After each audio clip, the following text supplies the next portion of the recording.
buenos días, bienvenidos a Diálogo Abierto por Nacional y TV Perú y por supuesto en todo planeta nos ven gracias a las redes sociales, eso como para recordar a mi amigo Nicolás Salazar que está de vacaciones y bueno, estará con nosotros en 2 semanas, yo voy a estar con ustedes sin duda y luego hacemos el recambio, por supuesto.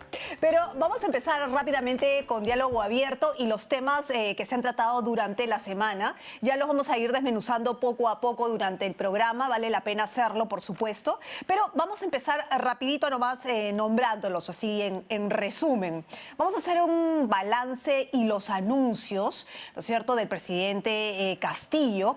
De estos 100 primeros días, por ejemplo, se fue hasta Ayacucho, ¿no? Y justamente tenemos las imágenes. Pedro Castillo brindó un balance de sus primeros 100 días de gestión desde la Plaza Central de Ayacucho. Aseguró que en estos primeros 3 meses se ha priorizado la vacunación, la reactivación económica y el apoyo a las familias más vulnerables. También anunció que presentará un proyecto al Congreso para la masificación del gas natural.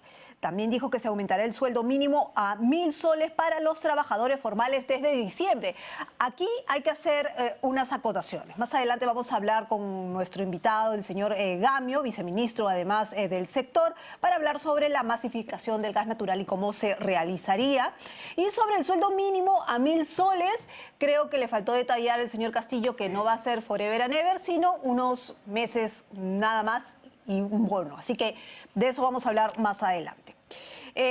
También, ¿no es cierto?, se ha planteado las clases en marzo, ¿no es cierto?, que empiecen las clases ya presenciales en marzo. El Ministerio de Educación aclaró que las clases presenciales para los colegios públicos y privados se retomarán en marzo del próximo año, guardando, por supuesto, los protocolos de bioseguridad para evitar los contagios de COVID-19, que es la gran preocupación. En ese sentido, el mandatario Pedro Castillo dijo que se priorizará la vacunación a los menores de edad para asegurar un retorno seguro a clases, que ese era el cuestionamiento de un sector de padres de familia que no quería que esto sucediera, pero por otro lado teníamos a otro sector que decía, ¿no es cierto?, especialistas en educación, sobre todo en salud mental, que era necesario que los chicos vuelvan a las clases porque luego de 2 años se podría, en algunos casos, haber perdido algunas facultades, ¿no es cierto?, algunas habilidades blandas, sobre todo, ¿no es cierto?, para los chicos que es tan importante, sobre todo para enfrentar a la vida. Eso en cuestión de clases. Las clases iniciarían en marzo, entonces. Muy bien, y bueno, recordarán que hace unos días se dio el voto de confianza al gabinete Vázquez, pero ni bien se dio el voto de confianza a la salida, algunos congresistas dijeron, ojo, les estamos dando el voto de confianza, pero no estamos de acuerdo con el papel de algunos ministros, así que se vienen las interpelaciones, ¿no es cierto? Eso fue lo que sucedió durante la semana. El Congreso de la República aprobó una moción de interpelación contra el ministro de Defensa, Walter Ayala, por una presunta intromisión en el proceso de ascensos de miembros de las Fuerzas Armadas. Con este tema empezamos, ¿no es cierto?, esta semana empezamos, el lunes amanecimos con este tema. El titular de Defensa tendrá que acudir al Parlamento el próximo martes 16 de noviembre a las 9 de la mañana para responder un pliego de 7 preguntas. Un conato de renuncia, puso su puesto a disposición, ¿no? Pero no hubo tal renuncia, él sigue en el puesto por el momento y por eso está enfrentando esta interpelación por parte del Congreso de la República. Muy bien. En paralelo, ¿cierto?, hay tensión en Chile. ¿Qué ha pasado en Chile? Bueno, vamos para allá. La Cámara de Diputados de este país aprobó este martes realizar un juicio político para destituir al presidente de ese país, Sebastián Piñera. ¿Por qué? Por las supuestas irregularidades en la venta en las Islas Vírgenes Británicas de un polémico proyecto minero. Hay que recordar que Piñera es empresario, ¿no? Y bueno, esa es su profesión. Eso solamente para recordarlo, ¿no?, sin decir más nada.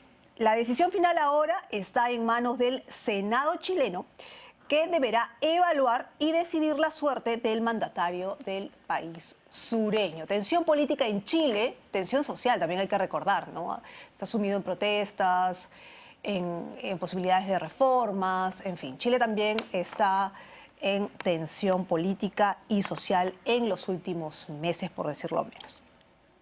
Y bueno, y como no podía ser menos importante, vamos a hablar del fútbol. Pues esta vez sí estoy contenta de hablar de fútbol porque ganamos, ¿no es cierto? Yo tengo que decir, asumir que estoy gratamente sorprendida, ¿no? Porque con goles de Gianluca Lapadula, Cristian Cueva y Sergio Peña, la selección peruana ganó 3-0 a Bolivia y mantiene las chances de clasificar al Mundial de Qatar 2022, ¿no? Ahí estaba la celebración de Lapadula.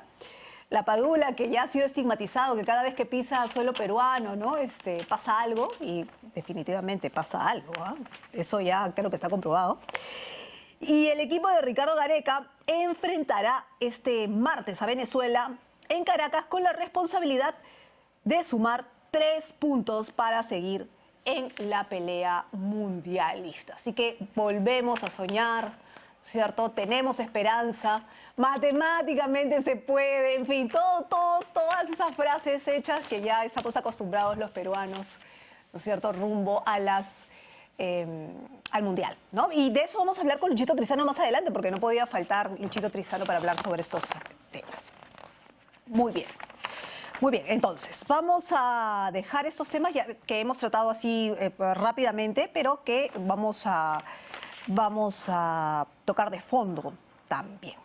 Bueno, vamos a empezar rápidamente ya con las conversaciones que tenemos preparadas para ustedes el día de hoy.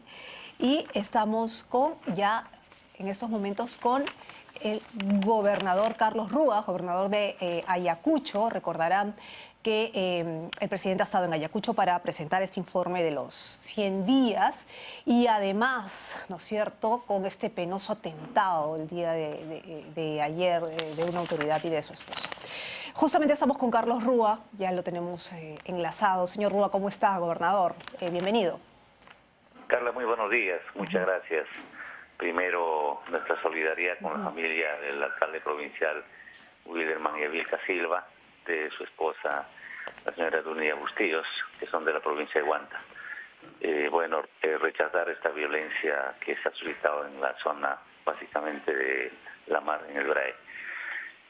Estamos muy dolidos por esta pérdida de nuestro alcalde provincial de La Mar. ¿Qué es lo que han arrojado las últimas investigaciones respecto a este atentado? Bueno, ayer hemos tenido de emergencia una reunión en la Comisión Regional de Seguridad Ciudadana. Se está pidiendo todas las informaciones y en ese sentido seguramente ya tendremos el informe de parte de la Policía Nacional y la Fiscalía para poder esclarecer esta situación tan delicada. Claro, pero ¿cuál es la primera hipótesis de trabajo, digamos? ¿Cuáles son los primeros datos que han arrojado? Bueno, lo que la policía está investigando se trataría de un sicariato, entonces eso seguramente en el transcurso del tiempo se dará. ¿Sí? Sin duda, pero gobernador, cuando hablan de sicariato, para muchas personas hablar del BRAEM y sicariato es como que una imagen para algunos nueva, para algunos no tanta, porque es algo que se ha venido desarrollando con los años. ¿Puede explicarnos un poco qué está sucediendo en el BRAE en los últimos años? ¿Cuáles son los cambios que se han desarrollado en torno al negocio ilegal? Bueno, el BRAE es un territorio extenso. Desde el año 80 hemos tenido muchos problemas, pero durante estos últimos años creemos que el tema de la violencia social ha venido siendo de alguna manera controlada por algunos proyectos. Sin embargo, hay que entender de que tenemos que dar una mirada con mucha seriedad el desarrollo integral del Valle Río Apurimaquén. En ese sentido, estamos articulando con el Gobierno Nacional y creemos que allí vamos a tener que lograr proyectos tan importantes como la culminación de la carretera Quino-San Francisco, que hasta el día de hoy todavía no se ha hecho efectivo. Así es, entiendo. Vamos a entrar ya de lleno en algún momento sobre esta reunión que ha sostenido usted con el presidente y todo el apoyo, pero sí me gustaría entrar un poquito de lleno a lo que está sucediendo en el BRAEM, porque estuve justo para la juramentación del presidente en la Papa de la Quinoa, y era evidente que hay algunas cosas que pasan en Ayacucho. Ayacucho ciudad no ha crecido económicamente, ¿no? Es una ciudad que sigue intacta hace muchísimos años, a pesar de que uno sale de Ayacucho y ve grifos, ve un tipo de crecimiento económico que podría darse cuenta de dónde viene, ¿no? Del comercio ilegal, de qué sé yo. ¿Por qué si a alguien que viene de fuera le es tan fácil reconocerlo, por qué no se ha hecho nada al respecto y se ha dejado pasar? Bueno, yo creo que hay esfuerzos, ¿no?, de las autoridades locales, regionales y en este caso el gobierno nacional. Sin embargo, Ayacucho tiene 11 provincias, tiene 120 distritos. Como entenderá de que hay una zona sur de Ayacucho, tenemos la zona centro y la zona norte. Y el BRAE está justamente en la zona norte. Y la ciudad, efectivamente, es una ciudad colonial con 33 iglesias que tiene una historia. Creemos de que Ayacucho, después de la violencia social, se viene recuperando poco a poco, pero esto no ha sido, y no es fácil, porque hay que dotar de que los recursos lleguen a estas provincias, porque la migración del campo a la ciudad ha sido fuerte. Y ahora con la pandemia el retorno básicamente también desde la capital a las provincias de nuestra región Ayacucho. Entonces estamos trabajando proyectos emblemáticos. Ojalá el presidente Castillo pueda darnos una mirada para poder cerrar las brechas en agua y saneamiento, vías de comunicación, toda vez que Ayacucho ofrece muchas zonas turísticas. Sin embargo, el acceso vial es tan importante para desarrollar nuestras provincias.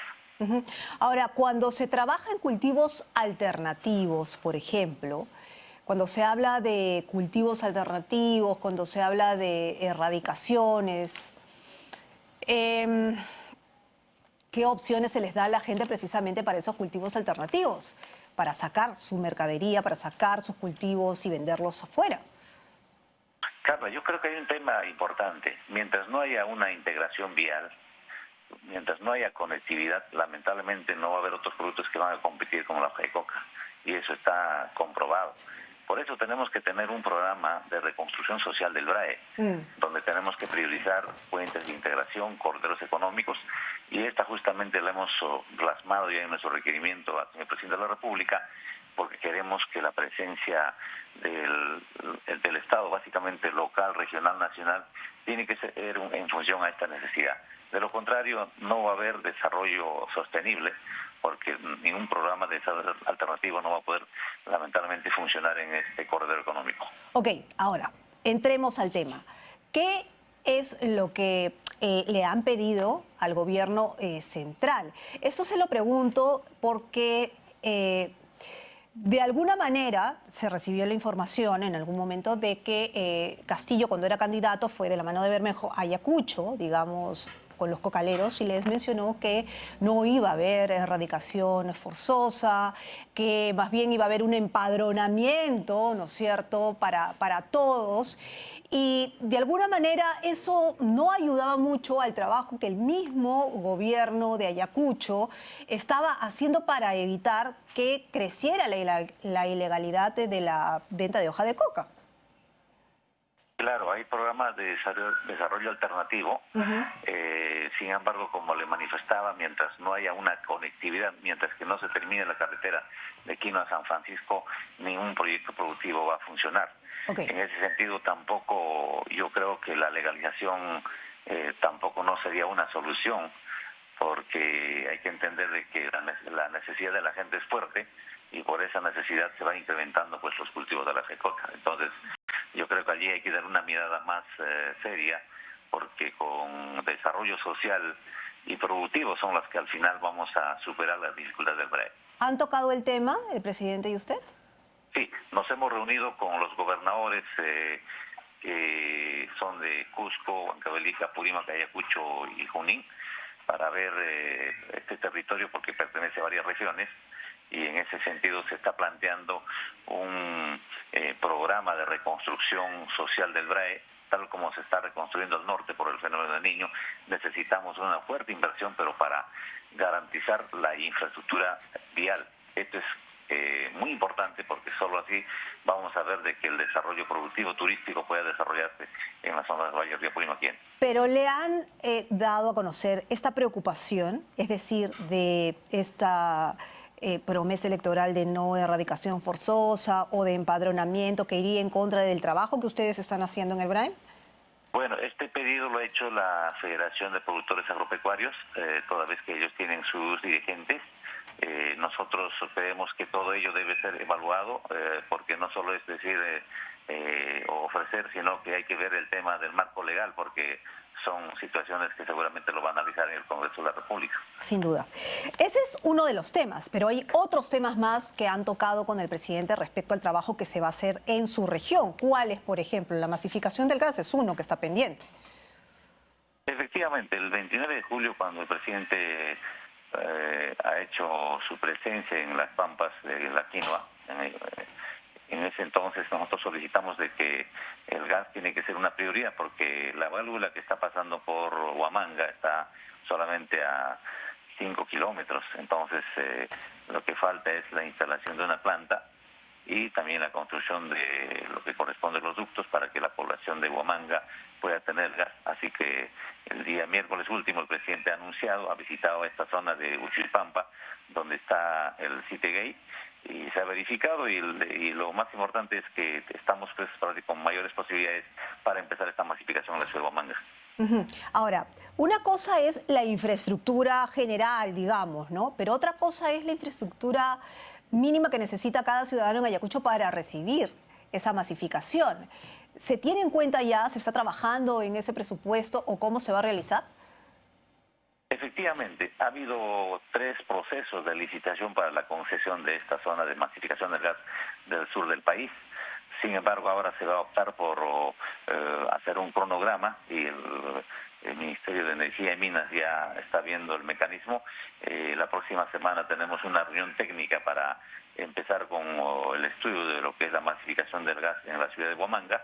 Ojalá que esto se pueda dar en el tiempo más breve posible, y el presidente se ha comprometido a priorizar este proyecto.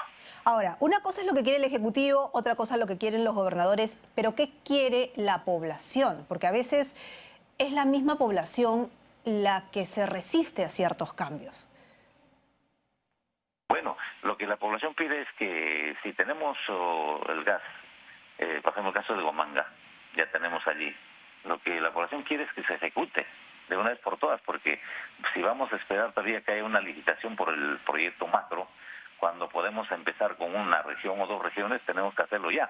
Eso es lo que la población hoy en día está exigiendo, caso de Ayacucho y Ucayali, que lo que corresponde a básicamente a las válvulas, está muy cerca. Entonces eso permite de que el gobierno pueda invertir a través de un proyecto especial. Ahora, gobernador, lo que sí me gustaría saber es cómo va el tema de desarrollo económico.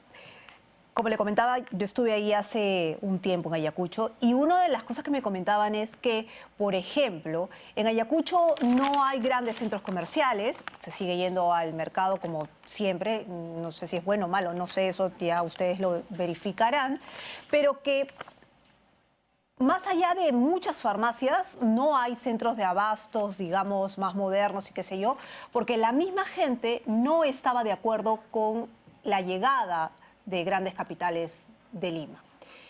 ¿Eso por qué? ¿Por qué reacciona así la gente en Ayacucho?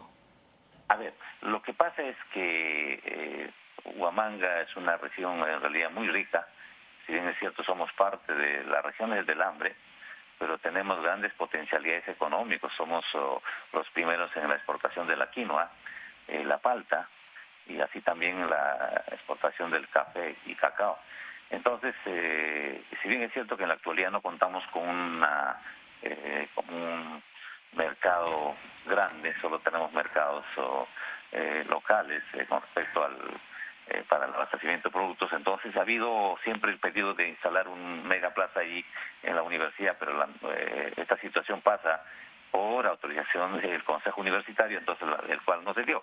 Creemos de que hay que seguir sensibilizando a la población, porque lo que queremos es que el productor se beneficie, porque muchas veces los intermediarios son los que al final se llevan los recursos, o en todo caso tienen más ganancias. Entonces, felizmente hemos logrado la transferencia de 10 hectáreas de terreno por parte de Minagri. Ahí estamos proyectando para eventos tan importantes las ferias nacionales e internacionales, a fin de promover el desarrollo de la agricultura en Huamanga. Gobernador, ¿cuánto es su presupuesto anual? Nosotros tenemos un presupuesto anual de promedio de 1.800 millones, de los cuales para inversión solo tenemos promedio de 450, y esto cuando hacemos las gestiones llegamos pues a más de 500. Entonces entenderá de que la brecha de infraestructura realmente es fuerte, sobrepasa los 20.000 millones, entonces lo que hacemos nosotros es hoy en día priorizar nuestras necesidades. Claro, pero según los últimos informes, hoy el MEF además ha mencionado que solamente 2 gobernaciones, ¿no es cierto?, han desarrollado o ejecutado el 60%, un poco más, menos, ¿no? 60% de su presupuesto anual, y el resto regresa, no sé si al Tesoro Público, pero no se ejecuta. Entonces, también la crítica, pues, al tema de gestión de las gobernaciones, ¿no?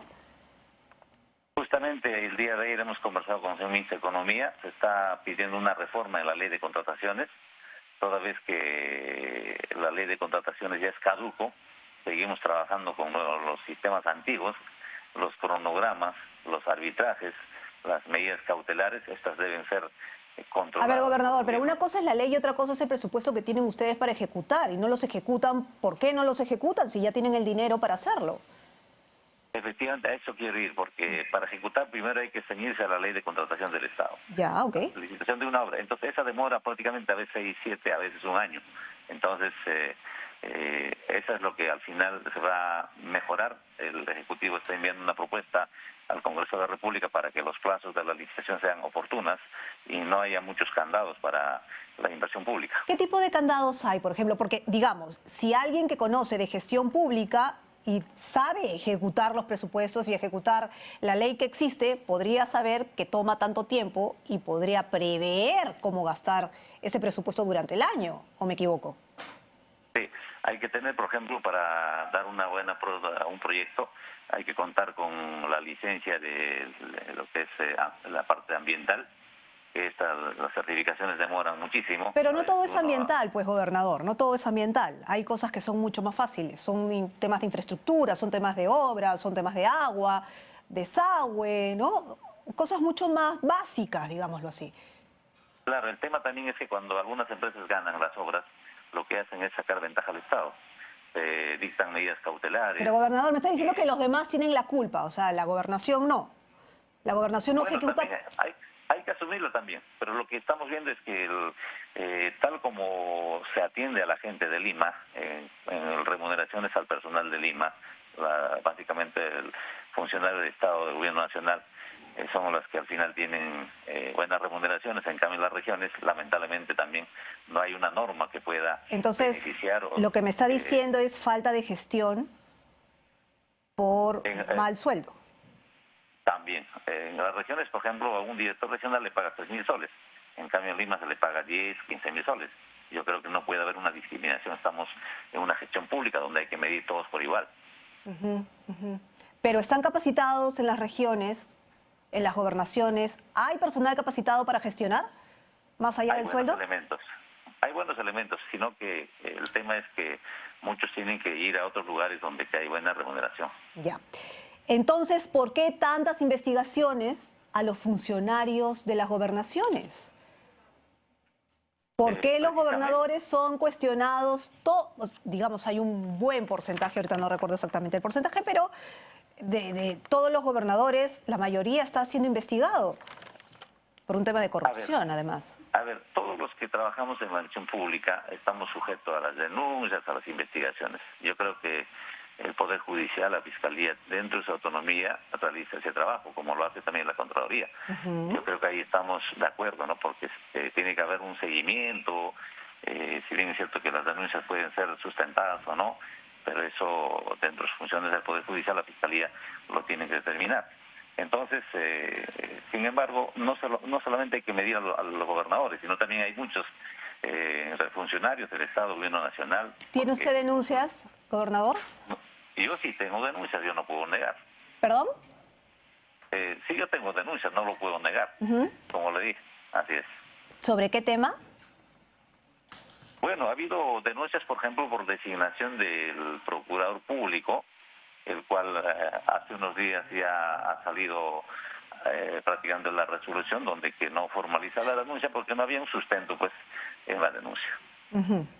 Muy bien. Gobernador, muchísimas gracias. Vamos a hacer seguimiento entonces a ese tema y sin duda volveremos a conversar y ojalá que lleguen a buen puerto estas conversaciones con el presidente y obviamente por el bien de la región reciba todo el apoyo necesario. Muchísimas gracias, gobernador. Carlos Rúa, gobernador de Ayacucho y presidente de la ANGR además. Bueno, dándole un vistazo a lo que significa la gestión en Ayacucho. Hacemos una pausa entonces, 8:28 de la mañana y regresamos con más en Diálogo Abierto.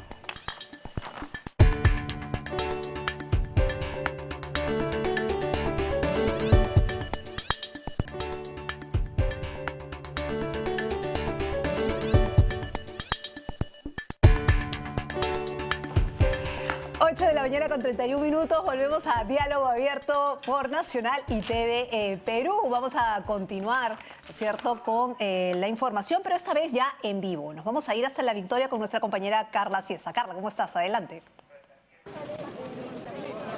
Así es, gracias por el pase. Exactamente aquí, en el mercado de frutas La Victoria, es donde personal médico del MINSA está realizando esta prueba de descarte para todos los trabajadores que laboran en este lugar. Estamos hablando de alrededor de 5.000 trabajadores, que es el promedio de todos los que se mantienen aquí en el mercado de frutas en La Victoria. Ellos en estos momentos se están acercando para realizarse la prueba de descarte molecular. Vamos a ir con más detalles con el doctor Jesús Bonilla. Él es vocero, él es el director de la DIRIS de Lima Centro. ¿Cómo está, doctor? Bienvenido, estamos en vivo a través de TV Perú. Cuéntanos, por favor, qué importante es esta campaña, más aún en estas fechas, ¿verdad? Por supuesto, hemos elegido este mercado de frutas porque es una zona de alta concentración de trabajadores, pero también de una altísima circulación. Si hay 5.000 trabajadores, por lo menos estimamos que se movilizan unas 30.000 personas comprando en este mercado de frutas, ¿no? Doctor, en este momento, por ejemplo, a un trabajador le están realizando la prueba molecular. Si nos va describiendo, por favor. Bueno, en la prueba molecular los pacientes obviamente se identifican previamente, firman sus datos y el personal especializado obviamente pone un hisopo en la nariz y otro hisopo en la orofaringe. Eso se introduce, se conserva en un medio cultivo, se envía al Instituto Nacional de Salud y el Instituto Nacional de Salud nos da el resultado entre 24 a 48 horas. Y en cuanto tengamos el resultado, obviamente nosotros identificando la positividad de él, hacemos una intervención en su domicilio para poder aislar y movilizar el virus, que es fundamental. Esa es la tarea del día de hoy. Aspiramos que hoy día por lo menos puedan agotarse las 1.000 pruebas moleculares que hemos traído, ¿no? Y obviamente también invitar a la gente para que se aproxime aquí a Pablo Patrón para poder vacunarse si es que aún no se ha vacunado, si le falta su segunda dosis. Tenemos todas las vacunas disponibles para poder reducir la brecha. Hemos avanzado importante en Lima en las vacunaciones, pero sin embargo aún hay personas que no se han vacunado y creo que hay que perder los temores, hay que contribuir con la salud pública del país, hay que contribuir con la sociedad y poder tener de pronto un año 2022 en mejores condiciones sanitarias y también obviamente que eso interesa muchísimo a la economía. ¿Podría precisar nuevamente en Lima Centro dónde son los puntos más calientes, ¿no?, de contagio? Bueno, hemos identificado el mapa de calor en Jesús María, por el Parque Castilla, hemos identificado en La Victoria por Matute, donde vamos a intervenir estos días que vienen, y también en San Juan del Lurigancho, en Campoy. Muchísimas gracias, doctor. Entonces, de esta manera se viene desarrollando esta campaña de descarte contra el COVID-19 desde aquí de La Victoria. Adelante con ustedes en estudios. Muchas gracias, Carla Ciesa, por esta información. Ya saben, en el mercado de frutas puede pasar por ahí, entonces en La Victoria, si es que desea hacerse una prueba de descarte del COVID, si es que tiene tiempo, puede aprovechar. Muy bien, vamos a dejar el tema del COVID por el momento para tocar otro de los temas importantes que se han propuesto en los últimos días, en esta semana, que justamente se los dábamos en el resumen, que es la masificación del gas, una de las promesas que ha hecho el presidente Castillo. ¿Es posible? ¿No es posible? ¿Cómo se hará? Es una de las cosas que se están esperando también en la gobernación, digamos, el gobernador de Ayacucho. Vamos a conversar con Pedro Gamio, ex viceministro de Energía. ¿Quién mejor que él para que nos cuente cómo se llevaría a cabo? Señor Gamio, ¿cómo está? Bienvenido, muy buenos días. Buenos días, a tus órdenes. ¿Qué tal? ¿Cómo está? Bueno, en principio, promesa, masificación del gas. ¿Es posible hacerlo? Porque, digamos, es una promesa que se viene arrastrando de gobierno a gobierno, ¿no? ¿Puede hacerse técnicamente? La respuesta es sí, más aún en estos momentos en que apreciamos que no solamente tenemos el inconveniente, la disparada del dólar que ha afectado productos de primera necesidad, entre ellos el GLP, necesitamos generar este escudo de defensa de la economía de las familias peruanas, que es una combinación entre gas natural y energías renovables en el sector eléctrico. Entonces, eso para nosotros no es un tema solo para mañana. El presidente Biden de los Estados Unidos le ha advertido a la población que es muy probable que el próximo año, que está a la vuelta de la esquina, el precio del barril del petróleo supere la barrera de los $100. Incluso algunos especialistas hablan de que llegará a $125 el barril. Eso significa una situación muy preocupante a nivel global, y ya lo estamos viendo. El gas natural, por ejemplo, en Europa ha subido 250%. Entonces, nosotros tenemos un lote con una reserva de gas para 24 años a un precio muy por debajo del mercado internacional. Entonces tenemos que aprovecharlo. Claro, siempre se ha hablado precisamente de que nosotros contamos con el recurso y cómo es posible que si tenemos el recurso no lo utilicemos. Cuando se habla de un acceso a este recurso a un precio justo y accesible, ¿realmente es justo y accesible? ¿Y de cuánto estamos hablando? ¿Y de cómo y en cuánto tiempo? Porque hay que trabajar primero en la infraestructura. A ver, en este momento, con la experiencia ganada, podemos decir que podemos lograr en un año 200.000 conexiones. ¿En un año? Eso significa que desde Tumbes hasta Tacna podemos lograr que 1 millón de peruanos cada año ingrese a las ventajas de contar con gas natural, no solo en el sistema eléctrico, que ya cumplió su papel llegando a 45% de la oferta eléctrica, sino en otros campos donde hay tarea pendiente, que es la cocción de alimentos, donde implica un ahorro que es un costo menor a la mitad de lo que cuesta el GLP. El tema de las familias que necesitan tener terma, el ahorro es enorme. Aquella familia conectada al gas natural puede lograr, evidentemente, pagar 1/3 de lo que viene pagando en el recibo de luz, porque la terma consume mucha energía. Entonces, y en el caso del transporte, ahí sí debo ser muy enfático. Nos equivocamos al subsidiar, como lo estamos haciendo, el diésel, porque el diésel es un combustible mucho más contaminante y es más caro, cuando lo que deberíamos hacer es enfrentar el problema de amenaza de huelga, persuadiendo a los actores del transporte que apostando por el gas natural pueden obtener un vehículo nuevo, un combustible mucho más económico, más limpio, y van a poder cumplir las normas que tienen que ver con la lucha contra la pandemia. Es decir, van a poder llevar a menos personas dentro del bus, y es la forma correcta de avanzar en la masificación del gas natural. Es decir, hay estudios que muestran que el gas natural puede llegar a sustituir la mitad del consumo del diésel. Y eso es extraordinariamente importante, más aún cuando la Universidad de Chicago ha reportado que Lima es la ciudad más contaminada de nuestro continente. 6 veces más contaminante que Santiago de Chile, y todos los que vivimos en la capital del Perú ya estamos perdiendo 5 años de vida por la contaminación del aire. Y sí se siente. Señor Gamio, pero es cierto lo que usted menciona. Si se les explica bien a aquellas personas que trabajan en el transporte, pueden entender qué es lo correcto, eso en el mejor de los casos. Pero estamos hablando en una sociedad, y no quiero estigmatizarla tampoco, pero también hay que ser realistas, donde hay un sector que no le importa, ¿no? Que lo que importa es ganar dinero. Es fácil... Aún así, mi estimada Carla. A eso es lo que iba. Así. A eso es lo que iba. Es fácil romper ese paradigma, es fácil romper, digamos, esa creencia.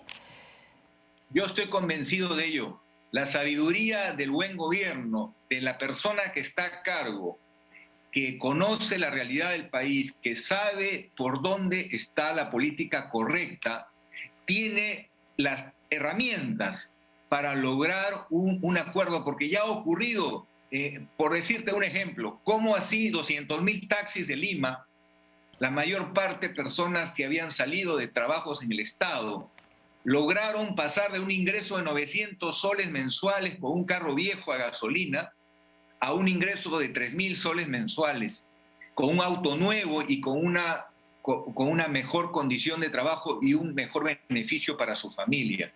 Entonces creo que sí se puede. Ganamos un primer tiempo. Lo que nos faltó fue desarrollar una estrategia más articulada y similar en el segundo tiempo, y descuidamos el trabajo con los camiones y con los buses. Esa es una tarea importantísima. Toda la Panamericana puede tener puntos de recarga de gas natural. 1, 2. Podemos tener un barquito metanero que lleve gas natural a los principales puertos de la costa peruana. Y podemos extender el ducto de Ica para darle suficiente gas natural a Arequipa, Moquegua y Tacna, y hacer un ramal que se financia con el propio canon del Cusco al Cusco, que es de 20 o 22 pulgadas, que es suficiente para que Quillabamba y el Cusco tengan gas natural y de una vez por todas cumplir con esa deuda histórica con el Cusco, que solo se beneficia del gas natural en el sector eléctrico. Ahora, eso es gestión también. ¿Estamos preparados como Estado? ¿El aparato del Estado está preparado para gestionar? Y cuando digo aparato del Estado, no digo solamente Lima, digo el gobierno central, digo las gobernaciones, porque acabamos de hablar justo con el gobernador de Ayacucho y lo que menciona son normas arcaicas, poca gestión, mala gestión por falta de sueldos o pocos sueldos, es decir, una serie de argumentos que podrían ser válidos o no, pero que denotan falta de gestión.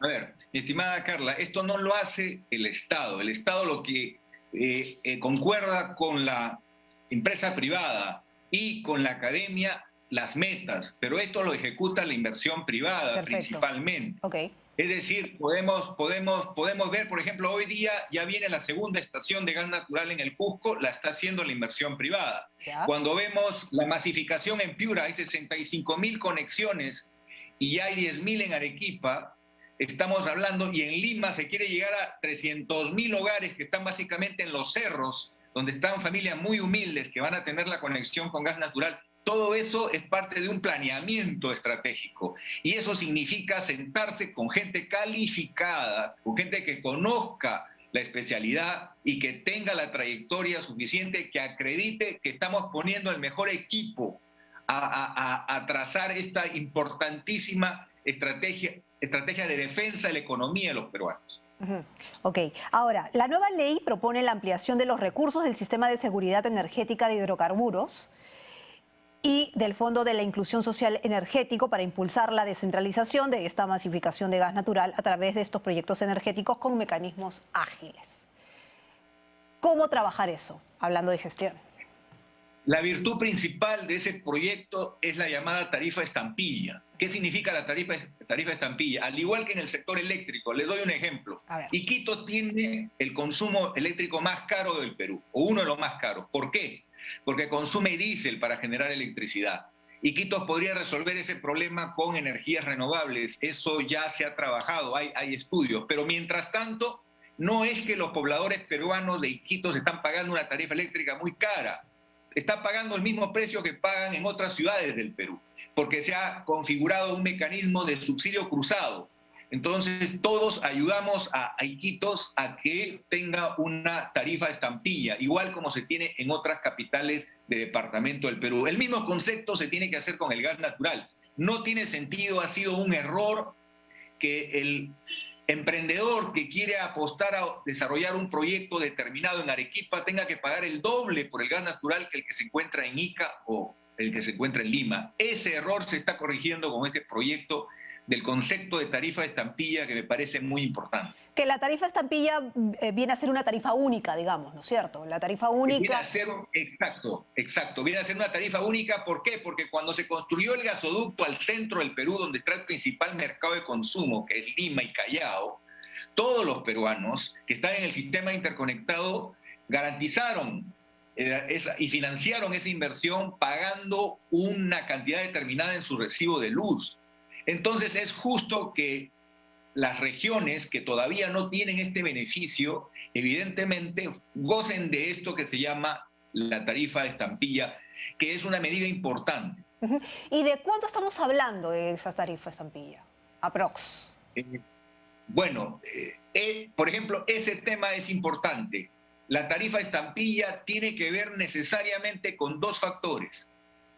Las diferencias que existen en el tipo de gas que en este momento está llevándose a Arequipa y está llevándose a Chiclayo, Trujillo y Ancash, que es gas natural licuefactado, que implica congelar el gas en unas cisternas especiales, y eso tiene un costo y hay un precio en Melchorita. Ese costo adicional tiene que ser cargado al sistema que pagamos todos cuando tenemos el servicio de gas.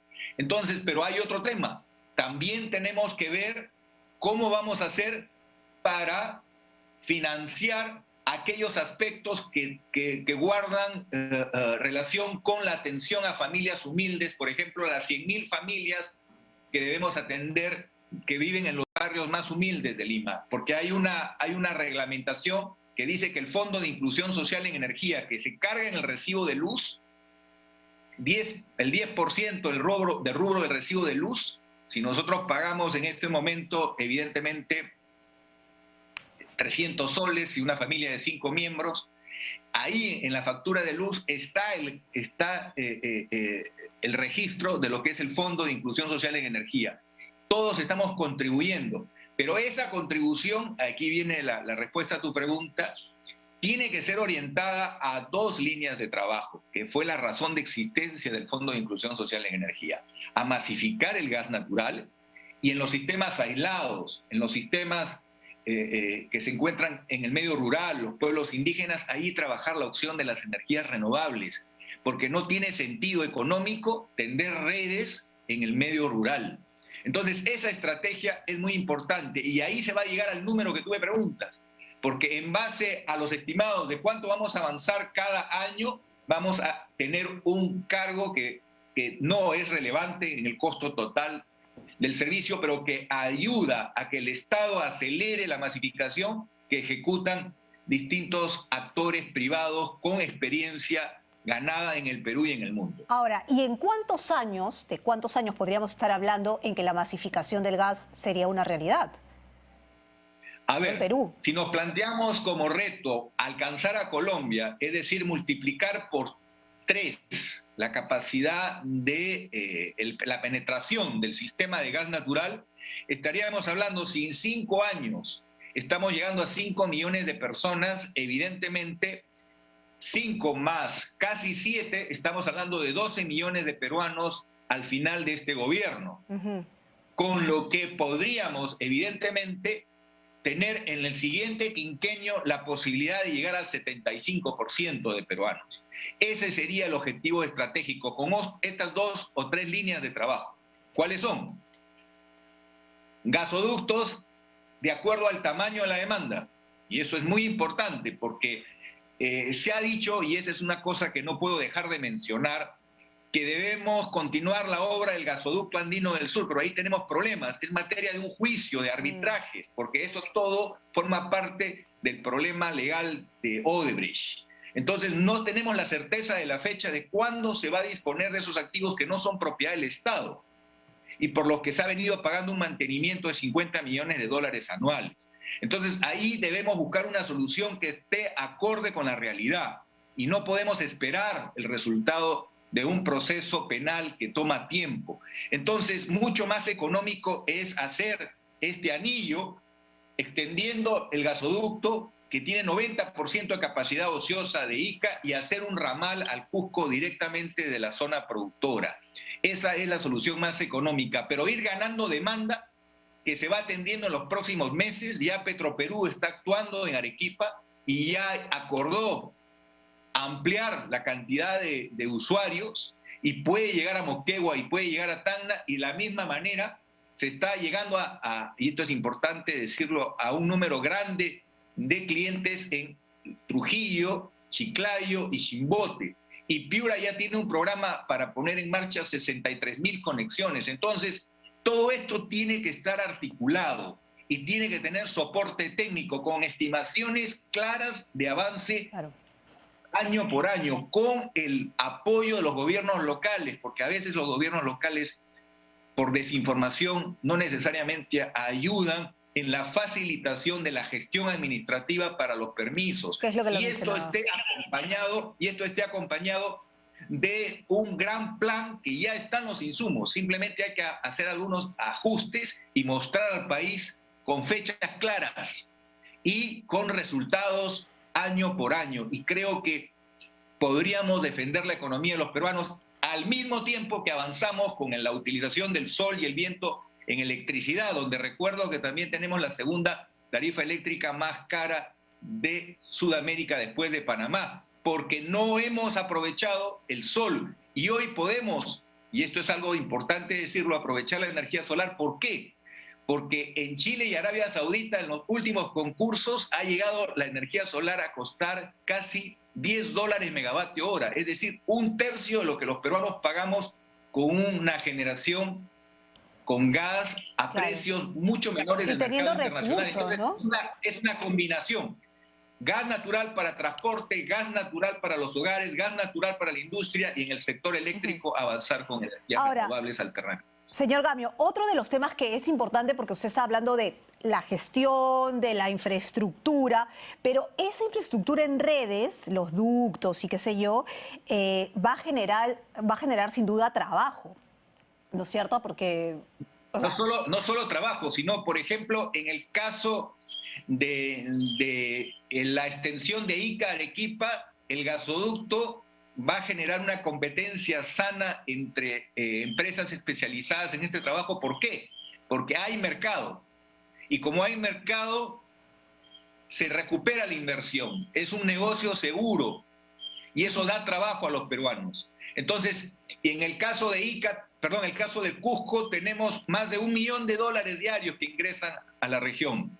¿Cómo no se va a poder financiar un gasoducto de 20-22 pulgadas que sale de la propia selva de Cusco y que podría ir a Quillabamba y a la ciudad del Cusco? Estamos hablando de que existen los recursos, existe el soporte presupuestal y eso va a generar trabajo importante durante la construcción de estos ductos y al mismo tiempo vamos a llegar con el recurso que implica una economía enorme para los hogares peruanos, recursos que a su vez pueden ser utilizados en mejorar la salud, mejorar la educación, mejorar la alimentación de las familias de las ciudades del Perú, donde se concentra el 75% de la población.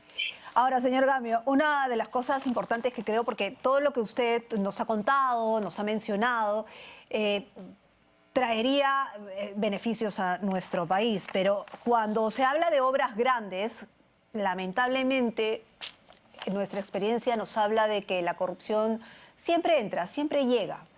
¿Cómo evitamos o cómo fiscalizamos efectivamente que este proceso no se manche pues, con el tema de la corrupción, ¿no? A ver, voy a dar un dato que confirma tu pregunta. Solo el 20% de los 20.000 millones de soles que Cusco ha recibido en 16 años, no estoy contando 17 que ya se cumplieron, sino en solo 16 años, Cusco ha recibido 20.000 millones de soles. ¿Sabes qué porcentaje ha tenido un final feliz? Es decir, se ha cumplido la razón de ser de la obra comprometida, solo el 20%. Esto es increíble. Es decir, el 80% restante se ha quedado a medio camino, fallas técnicas o graves problemas de corrupción.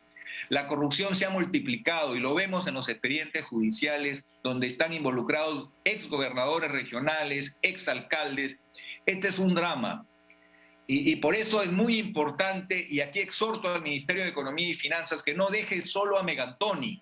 Megantoni es este distrito que ha tenido originalmente, mayoritariamente, población machiguenga, pero ahora por esas cosas que pasan, está habiendo una migración importante de la zona andina. ¿Y a dónde quiero llegar? Antes existía Echarate, que era el distrito más rico del Perú en términos de ingresos por canon per cápita, o sea, por ciudadanos que tenía el distrito. Y ha tenido problemas gravísimos de corrupción. Que no se repita en Megantoni ese cuadro. La población nativa necesita agua potable. Ellos son los primeros peruanos que están en la zona de influencia del proyecto y dinero hay, pero a 17 años de explotación del gas todavía no tienen agua potable.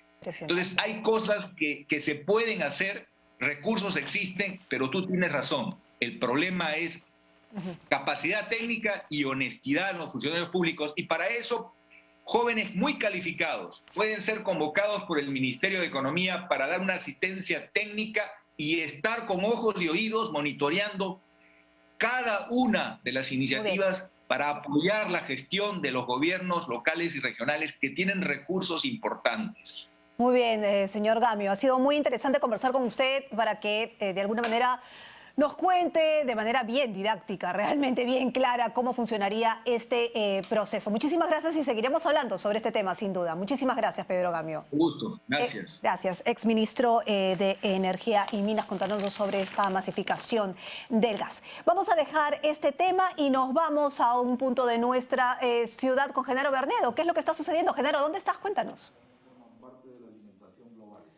Carla, amigos televidentes, muy buenos días. Estamos en Lima Norte, exactamente en Los Olivos, porque hasta aquí ha llegado el ministro de Relaciones Exteriores, Óscar Maurtua, porque un grupo de artesanos de Huancavelica han creado un pesebre. Vamos a abrir la imagen para ver el pesebre porque es maravilloso lo que nos están mostrando con respecto a lo que va a ser llevado en los próximos días hacia el Vaticano. Va a ser expuesto en la Plaza San Pedro aproximadamente 45 días y se estima que más de 10 millones de personas visitantes van a disfrutar de este arte peruano, exactamente de la comunidad huancavelicana de Chocpa.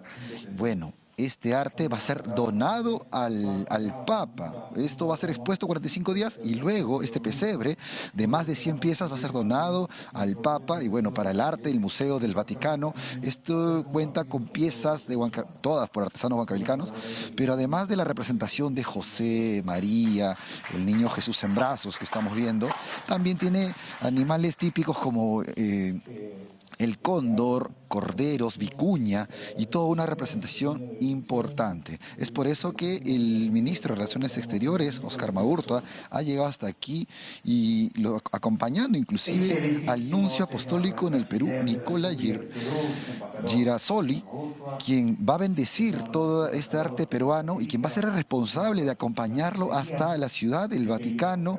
Y ciertamente esto pone a nuestro arte una vez más en los ojos del mundo, junto a una exposición mundial.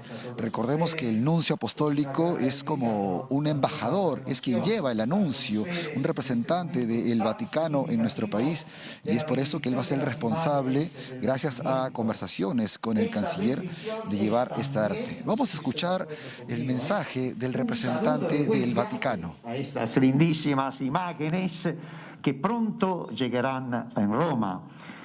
El largo camino que empezó, embajadora, casi 3 años, ¿no? De cuando se empezó con las primeras reuniones en el Palacio de Gobierno de este proyecto, finalmente llega a su conclusión. Agradezco de verdad, de manera especial, al gobernador regional de Huancavelica, que han hecho posible que este sueño sea hoy una realidad con esta hermosísimas imágenes, son más hermosas de lo que imaginábamos, ahora que la vemos son mucho más hermosas de lo que se pensaba. Bien, este nacimiento resplandecerá en la Plaza San Pedro, que es el corazón de la cristianidad del mundo, en el marco del bicentenario de la independencia de nuestro querido Perú. El Perú con este nacimiento se une de manera especial al Papa Francisco, al mundo católico, con un mensaje de paz en el marco de la carta encíclica de Papa Francisco, Fratelli Tutti, e la Santa Sede, recibiendo este presepe de la comunidad chocpa de Huancavelica, expresa también su aprecio y participación al gran evento del bicentenario del Perú. Que viva el Perú y que viva la Santa Sede y Papa Francisco. Bien, y ahora procedemos con la bendición. No sé si nos ponemos. Que viva el Perú y que viva el Bicentenario, ha referido el nuncio apostólico con respecto al arte que está representando esta mañana y que desde Huancavelica va a llegar a la Ciudad del Vaticano por 45 días de exposición pública. Nos precisan que serían más de 100 millones de personas quienes van a disfrutar de nuestro arte para luego pasar al museo de esta ciudad. Una importante y positiva información, Carla. Muchas gracias, Genaro, por esta información interesante. Entonces, este regalo que recibirá el Papa Francisco por parte de todos los peruanos. Muy bien, muchísimas gracias, Genaro, por esta información.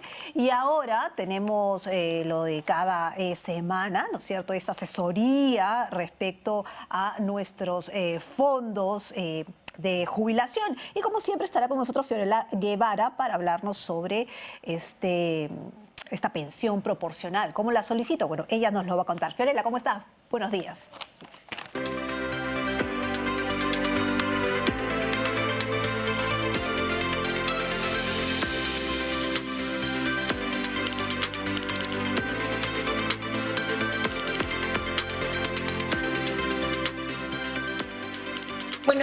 Buenos días Carlita, ¿cómo estás?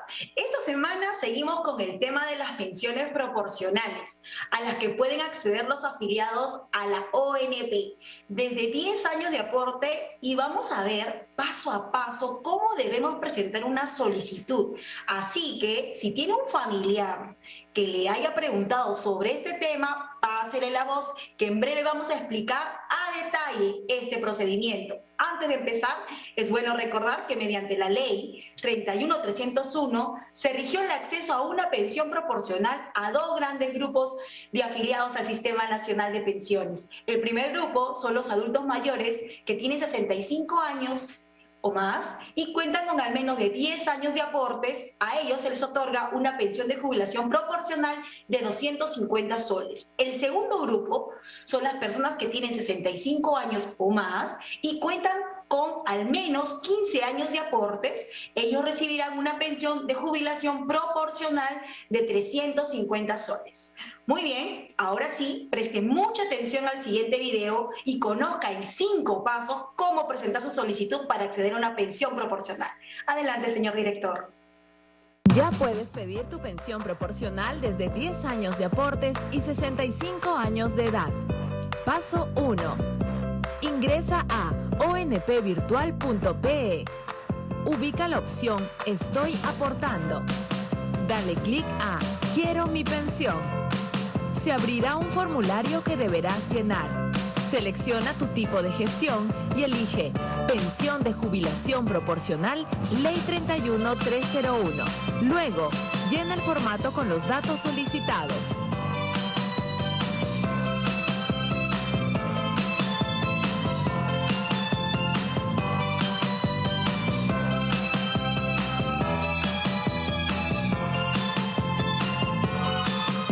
Al terminar, dale Enviar y automáticamente se generará tu cita virtual. Paso 2. Después de haber generado tu cita virtual, el equipo de ONP se comunicará contigo a través de nuestra única central telefónica. ONP te escucha, 634-2222, para brindarte toda la información que necesitas para obtener tu pensión. Paso 3. Nuestros especialistas evaluarán la información que proporcionaste y te dará una respuesta. Paso 4. Te llegará una resolución al correo que registraste. Debes confirmar la recepción del documento. Tienes un plazo máximo de 2 días. Revisa siempre tu bandeja de correos no deseados. Paso 5. Tu pensión se depositará mensualmente en la entidad bancaria que elegiste al llenar la solicitud. Si solicitaste el pago a domicilio, te la llevaremos a la dirección que registraste. Recuerda que los servicios de la ONP son gratuitos y no requieren de la intermediación de ningún tramitador. ONP, promoviendo la seguridad social para el país. Así que ya lo saben, señores administrados, pueden ingresar sus solicitudes a través de ONP Virtual y recuerden que nosotros estaremos gustosos de atenderlos y absolver todas sus consultas. Cualquier punto, llamar al WhatsApp ONP al 913-232-414 o escribirnos en nuestras redes sociales oficiales. Muy buenos días, Carla.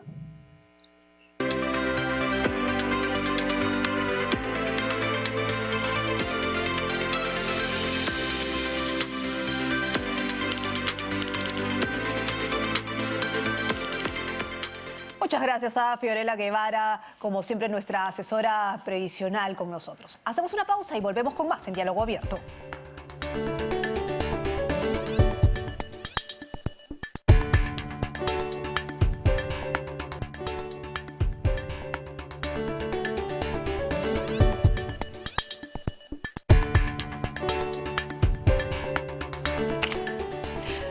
Mañana con 11 minutos, seguimos con más en Diálogo Abierto por Nacional y TV Perú.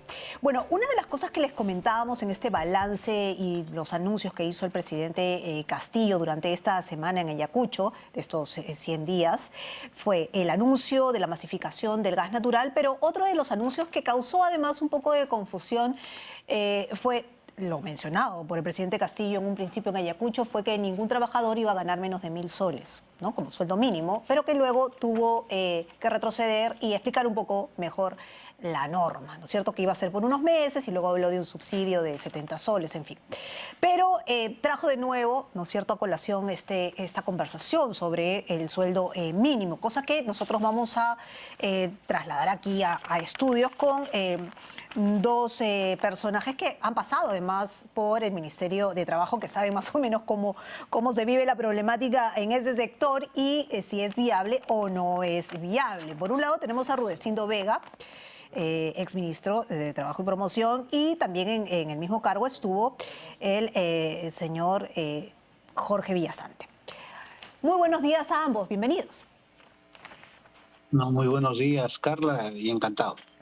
Bueno, empecemos entonces. Primero, la propuesta en principio, ¿no es cierto?, del sueldo mínimo, este incremento del sueldo mínimo a 1.000 soles, ¿es viable, no es viable? Eventualmente, sí, no. Empecemos por Rudecindo Vega, que lo tenemos en principio en la parte de la pantalla. Mira, Carla, lo primero que yo tendría que señalar es que en realidad en una economía como la peruana, en donde las remuneraciones no han estado a la par y no están hace muchísimos años, en las últimas décadas, con la capacidad adquisitiva o con la canasta básica familiar, el principio siempre debe ser lo siguiente, que mejorar una remuneración mínima con la finalidad de hacerlo llegar a la canasta básica familiar, ese debe ser el principio correcto. Ahora, a ese principio correcto hay que ponerle consideraciones. ¿Cómo está la situación y el manejo económico en el país?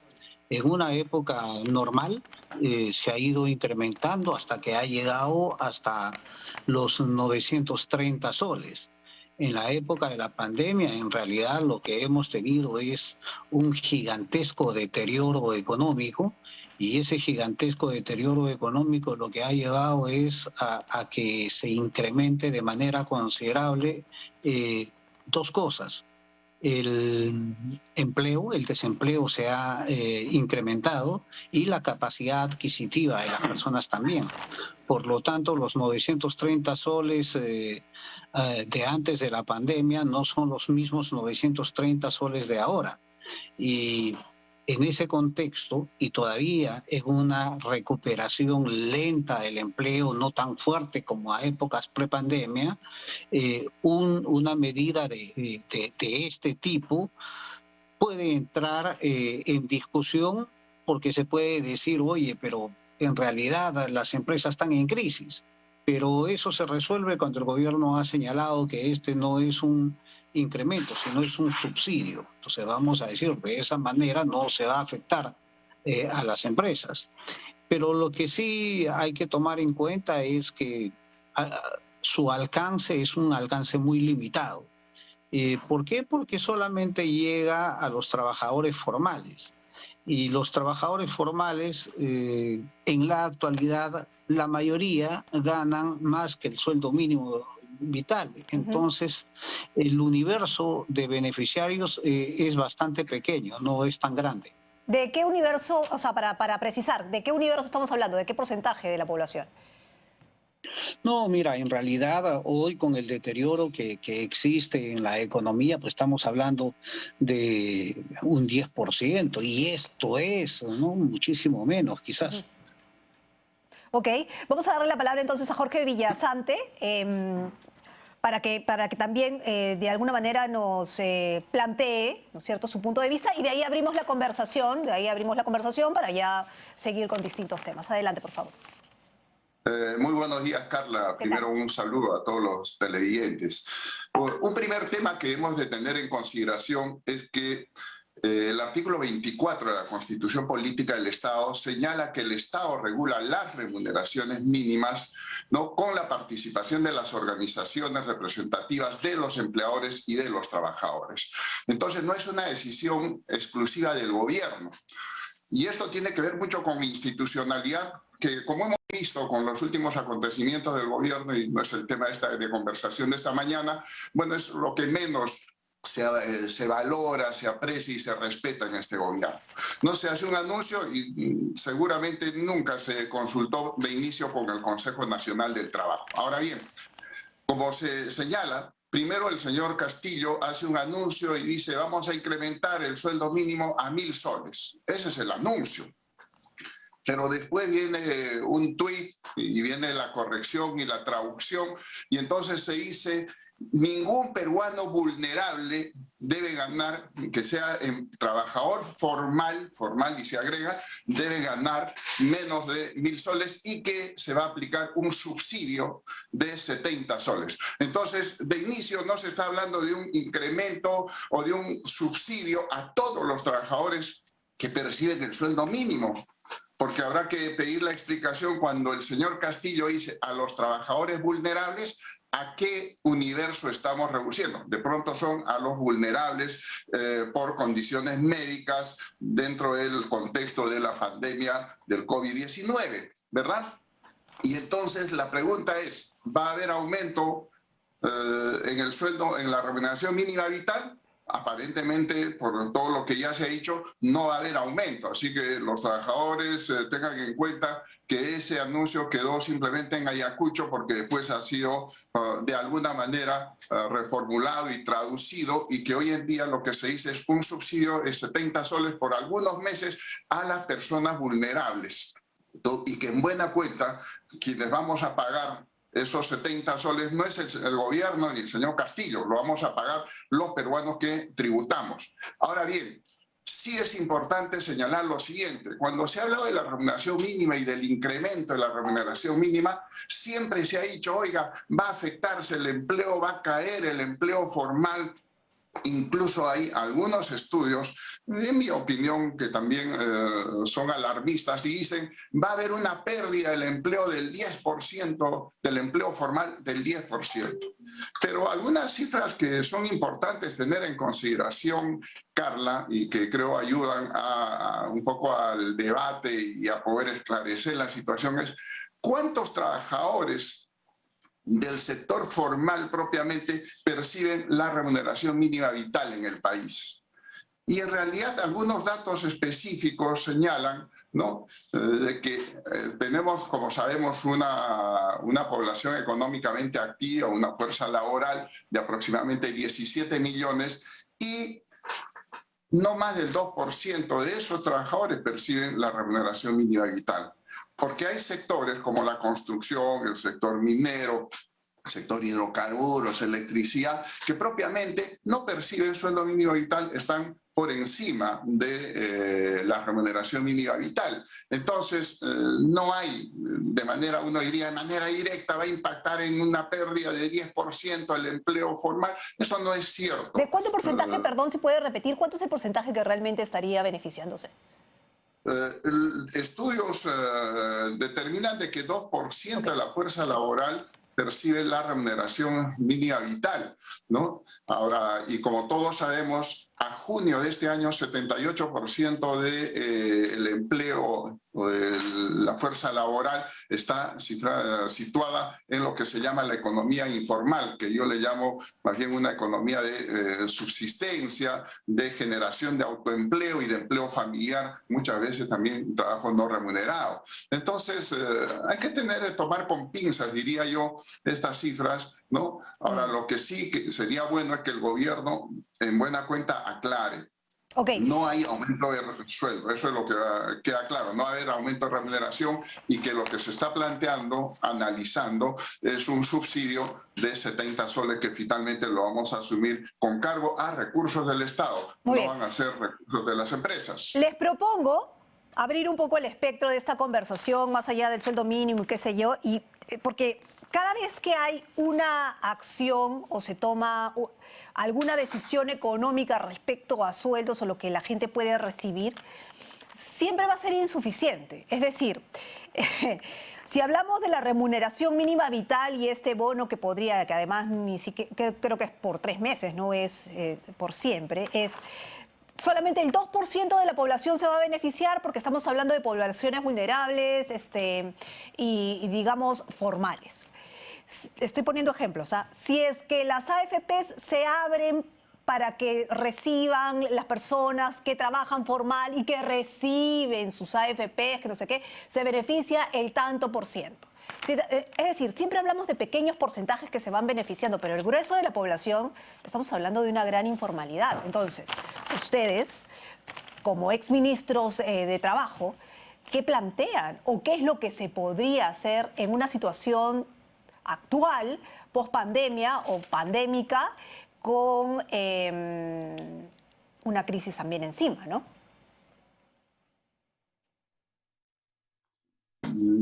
No sé qué comienza. A ver, si me permite, Carla. Ustedes dirán. Un primer tema, si me permite también hacer una acotación respecto de la remuneración mínima y paso a abordar el tema que usted bien señalaba. Ajá. Pregunta. La remuneración mínima vital aplica solo, al día de hoy, solo a las empresas, al sector privado como tal. El Estado como tal, que es un gran empleador, no paga y no está obligada a pagar remuneración mínima vital. No está obligada. Ayer estuve en Ucayali en un evento a invitación de la Federación de Trabajadores Estatales del Gobierno Regional de Ucayali y ahí constataba, y eso es cierto, la remuneración mínima vital solo aplica para las empresas del sector privado. ¿Y por qué no aplica en el Estado? Es decir, yo Estado le obligo a usted, empleador, pague la remuneración mínima, pero yo Estado pago muchas veces 600, 650 soles a trabajadores que realizan labores, inclusive algunos con exposición a factores de riesgo, llámese trabajadores de servicios de limpieza pública. Entonces creo que un reto es, primero, también pensemos en que el Estado mismo tiene que obligarse a pagar la remuneración mínima. Ahora bien, la pregunta es, sí, estamos en un contexto difícil y ¿qué deberíamos hacer desde el Estado?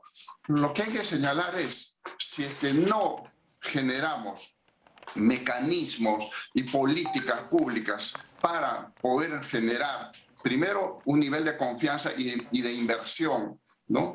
En el país, el empleo no va a crecer.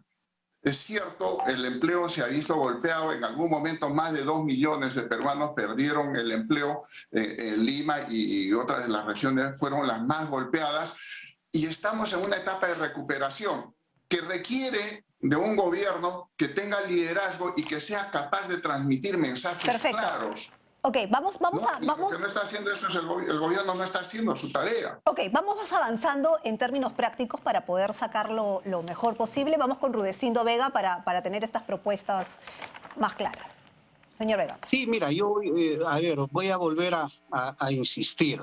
En un país como el peruano y en una situación como la actual, sí hay que incrementar el sueldo mínimo. Es una necesidad para las familias, más aún si es que éstas se han quedado sin empleo. En un país como el nuestro, en cualquier época, cuando el tema está tan retrasado respecto de la canasta básica familiar, ojalá lleguemos a un momento de crecimiento y de estabilidad y de reactivación económica que permita que el sueldo mínimo llegue a calzar con la canasta familiar. Ese, como digo, debe ser el principio y a eso es a lo que hay que apuntar. Más allá de la situación de si este es temporal, si es un subsidio o no, a mí me parece bien el anuncio de incremento a los 1.000 soles y a eso creo que hay que apostar. Voy a tomar algo de lo que acaba de señalar el ministro Villasante. Y efectivamente, en el sueldo mínimo vital se mueve mucho en el sector privado. Y lamentablemente el sector público muchas veces no lo hace así. Cuando yo cumplí el rol de ministro en el breve tiempo que estuve, lo que por ejemplo yo encontré en el propio Ministerio de Trabajo, en programas como en ese momento se llamaba Construye Perú, hoy es el actual Trabaja Perú, en programas vinculados a ProJoven, del Ministerio de Trabajo, del cual había sido parte, la gestión de la cual había sido parte el ministro Villasante, no se pagaba el sueldo mínimo. No, los trabajadores de esos programas sociales del Ministerio de Trabajo no tenían el sueldo mínimo, no tenían seguro. Entonces, creo que hay que ser un poquito congruente también en ese pedido. Yo estoy de acuerdo con él en que el Estado tiene que pagar sueldo mínimo, pero en la época que ellos pudieron hacerlo no lo hicieron. Y lamentablemente luego ha existido un retroceso. Y sí plantearte, yo sí creo que existen un conjunto de alternativas que tienen que ir orientado a mejorar el empleo para tener ingreso decente en las familias. ¿Qué creo yo que se tiene que hacer? Bueno, ahí está el tema de la reactivación económica. Yo creo que el Estado tiene, por ejemplo, se cuestiona que se dé un 70 soles a quienes trabajan sueldo mínimo vital. ¿Por qué no decimos que tenemos que mejorar toda esta subvención, todo este subsidio que hace el Estado a las empresas para que se reactiven? ¿Por qué no cuestionamos que hayan existido grandes empresas que han recibido subsidios de Reactiva Perú sin necesidad de recibirlo? ¿Por qué no cuestionamos que hayan empresas que tramitan su subsidio de Reactiva Perú y luego de un tiempo se declaran en quiebra? Justamente para no beneficiar a los trabajadores. Entonces creo que hay una serie de ajustes que se tienen que realizar, pero lo más importante que tiene que hacer el gobierno es efectivamente dar tranquilidad a los sectores económicos para reactivar la economía y crear empleo. Yo soy un convencido que, por ejemplo, el Estado y el gobierno pueden impulsar una cantidad enorme de pequeñas obras de infraestructura básica social a nivel nacional. Esas pequeñas obras de infraestructura básica social podrían dar millones de empleos en el país y podrían contribuir a reactivar la economía y a hacerla sostenible y poder darle ingreso a la gente. Muy bien, señor Vega. Lo que yo sí considero es que la reactivación económica tiene que ser una reactivación económica con empleo decente. Ok, vamos a dejarlo en pausa. Le damos la palabra al señor Villasante y de ahí regresamos. Señor Villasante, sus propuestas. Bueno, lo primero en 30 segundos. El señor Vega hace referencia un poco a la gestión que tuvimos y lo que puedo decir de manera general. En el gobierno del APRA y del presidente García se generaron más de 2 millones de empleo. En el gobierno del señor Humala, en la cual fue ministro el señor Vega, sabemos que el empleo cayó en vez de crecer. Pero eso es un tema que obviamente no es materia de esta conversación. Ahora bien, ¿qué hacer? Sí, efectivamente, tiene que haber una acción mucho más dinámica del Estado en generar proyectos que son de infraestructura social y productiva que requieren uso intensivo de mano de obra. Ahí creo que coincidimos todos. El tema es que hay que hacerlo. El tema es que existen, por ejemplo, vamos a retornar a labores presenciales en la educación en el país. La pregunta es, ¿cuál es la situación de las escuelas en el país? ¿Se requiere ahí mejorar la infraestructura educativa? Sí. Y para eso puede y debería haber inmediatamente un programa de mejoramiento de la infraestructura educativa en el país, desde la escuela en la comunidad, en los distritos más alejados. Allí podemos generar empleo que temporal, ¿no?, que permita efectivamente atender esa necesidad para que nuestros niños no estén yendo a escuelas que están con techos que se caen, con servicios higiénicos que están en condiciones deplorables o no existen por lo demás. Entonces, allí, por ejemplo, un tema por trabajar. Otro tema, infraestructura productiva, canales de riego, reservorios, mantenimiento de caminos vecinales en los cuales se requiere uso intensivo de mano de obra, no dirigidos ni trabajados desde el gobierno central, sino con los municipios, con los gobiernos regionales. Es decir, hay que pensar en medidas que se extiendan a todo el país. Ahora, y no están únicamente pensadas desde Lima. Les planteo rapidito porque ya nos tenemos que ir. Bueno, seguiremos hablando porque todavía va a dar para mucho, pero formalización del empleo. ¿Cómo formalizar el empleo si el mismo Estado es el que no puede hacerlo? Digamos, no puede hacerlo. ¿Cómo pedírselo a la empresa privada? Que sí podría hacerlo. Señor Vega. Mira, en realidad uno de los más grandes informales en temas laborales es el Estado. Y ese Estado en los últimos tiempos ha procurado y ha tratado de ir regularizando en parte. Según cifras del Instituto Nacional de Estadística, alrededor del 15% de la informalidad nacional laboral es una informalidad propiciada por el Estado. ¿En dónde están generalmente esos informales? En las órdenes de servicio que se contratan en el Estado para que cumplan un trabajo en condiciones laborales normales. Es decir, a un trabajador que debería de tener el régimen laboral normal, se le paga como si que fuera un privado, una locación de servicios. O sea, las órdenes de servicio, más allá de consultorías que pueden ser tener esa característica, han servido y han sido desvirtuadas en el Estado para contratar trabajadores permanentes. Lo otro han sido los que estaban y están todavía en los CAS, porque son, vamos a decir, trabajadores con derechos reducidos.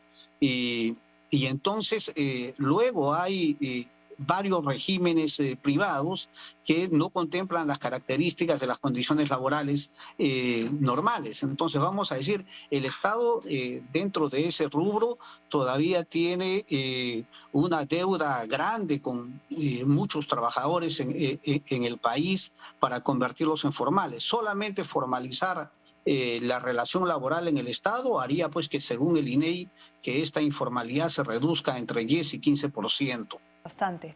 Pero en un contexto como el actual, lo que yo insisto, traté de decirlo en mi intervención anterior, es todo lo que es reactivación, todas las medidas de reactivación económica del gobierno en la actualidad deberían de ir con una condicional, porque es plata de todos los peruanos que se les da a las empresas para que se reactiven, que debería de ir con empleo decente. Si nosotros lográramos que la reactivación económica sea con empleo decente, déjeme decirlo, Carla, que el país entraría en un proceso de formalización masivo y grande, y seguramente las cifras que hoy nos avergüenzan no serían tales. Ok, y finalmente, señor Villasante. Sí. Todos coincidimos en el diagnóstico. El tema es qué hacemos para efectivamente invertir la figura. A junio de este año, 78% del empleo en el país está ubicado, situado en el sector informal. Creo que ahí hay que pensar medidas más allá de lo estrictamente ligado al tema laboral. Me explico. El gran problema de las empresas informales no es que no quieran ser formales. El tema es que ser formal, uno, es complicado por todos los trámites que hay que hacer en el país, y segundo, por la carga tributaria que existe, por ejemplo, cuando uno hace empresa. Entonces, si yo soy una microempresa y soy una empresa del sector metal mecánico, ¿cuánto de impuesto, cuánto de carga tributaria tengo yo como empresa, microempresa?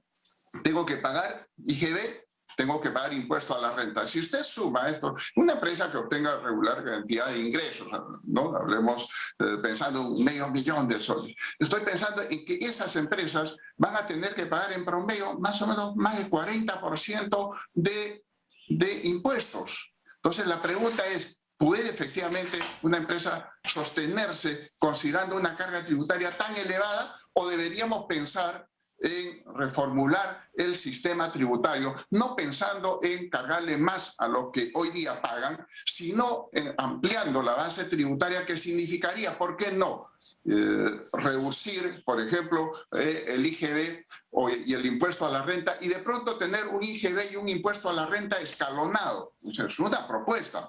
Hay que discutirla.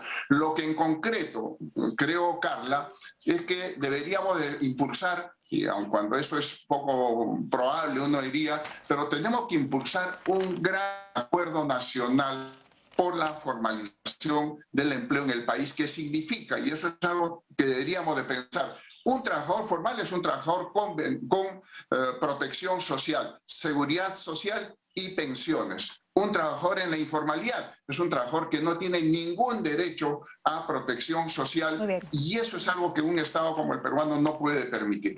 Muy bien. Muchísimas gracias a ambos por haber hecho el diagnóstico de la situación, por supuesto, y dar algunas pinceladas de posibles soluciones que ojalá sean tomadas en cuenta. Muchísimas gracias a ambos ex titulares del sector trabajo, analizando y hablando sobre lo que en la actualidad existe. Muchísimas gracias a ambos. Muy buenos días. Hacemos una pausa a las 9:36 de la mañana y volvemos con más en Diálogo Abierto.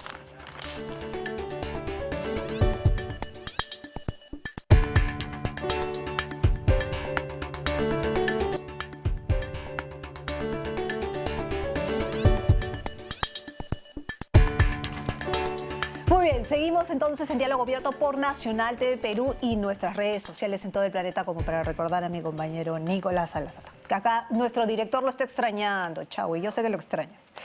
Bueno, vamos a pasar a hablar sobre situación laboral. ¿Qué pasó? Hablando ya hace unos momentos sobre el tema laboral.